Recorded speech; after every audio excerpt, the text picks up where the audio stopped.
there, business owners. It's your favorite marketing sidekick, Henri Bot from Ready Aim Digital Marketing, saving businesses one video at a time. Today, we're talking about CapCut, the free video editor that feels like it escaped from a paid software convention. Let's break down why it's great and how you can use it without feeling like you're trying to land a plane. First off, CapCut has a free version and a paid version, but today we are strictly talking about the free features because you get a lot, and they even let you try their paid version, as you will see if you click the link in the description. It's also insanely easy to learn. If you can drag, drop, and occasionally click things with confidence, you're basically a CapCut pro.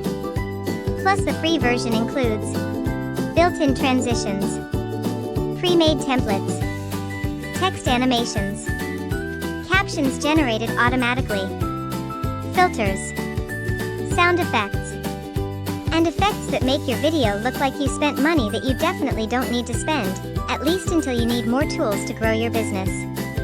It works on desktop and mobile, which means you can edit from your office or in the parking lot while pretending to answer emails. No judgment.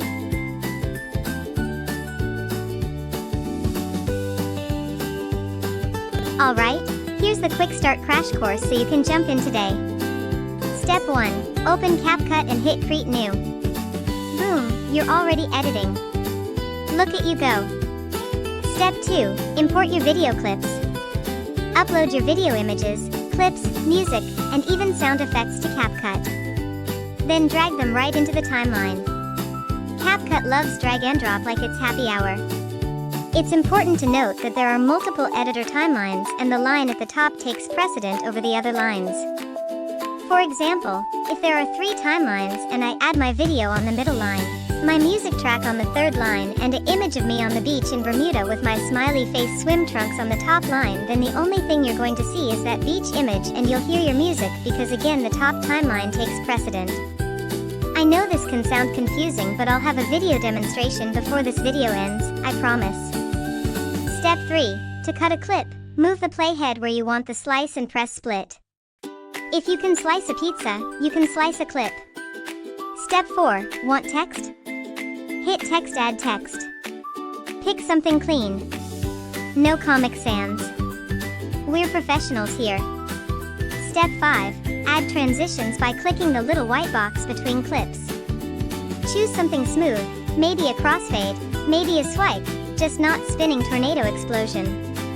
Unless you're editing a superhero trailer. Then absolutely go wild. Step 6. Hit export. And just like that, you've created content faster than most people can find the record button. Step 7. Last but not least, you can download your newly created video. Here's that quick demonstration video I promised you. So you want to log into CapCut, then hit Create New, and make sure video is checked so that you get this screen. Next on the left side is where you can upload videos, music, images, and even sound effects. I'm just going to show you an example using a volcano project that the Ready Aim team was recently working on. So I dragged the volcano to the second line on the timeline editor. See, pretty easy, huh? Next, I'm going to add a music track from the left side of the page which was previously uploaded. So when I hit play, then you will see the volcano on the video and hear the music track. Now what do you think will happen if I add a new image on timeline 1 or the top line of the editor? Let's find out. When I add an image on timeline 1, over the area where my first volcano image was, then it blocks the active volcano image because anything on the top line or higher line overtakes anything on the lower timelines. Now technically we would still be able to hear sound like music or sound effects, but if another sound effect or music was on a higher timeline in the same points as the lower timeline sound, then we wouldn't hear the lower sounds anymore. So that's CapCut, free, powerful, and easy enough that even your uncle who still types with 2 fingers could use it. If you need more help, check the links in the description. And don't forget to like, share, and subscribe so YouTube knows we're doing something right around here. Until next time, bye for now.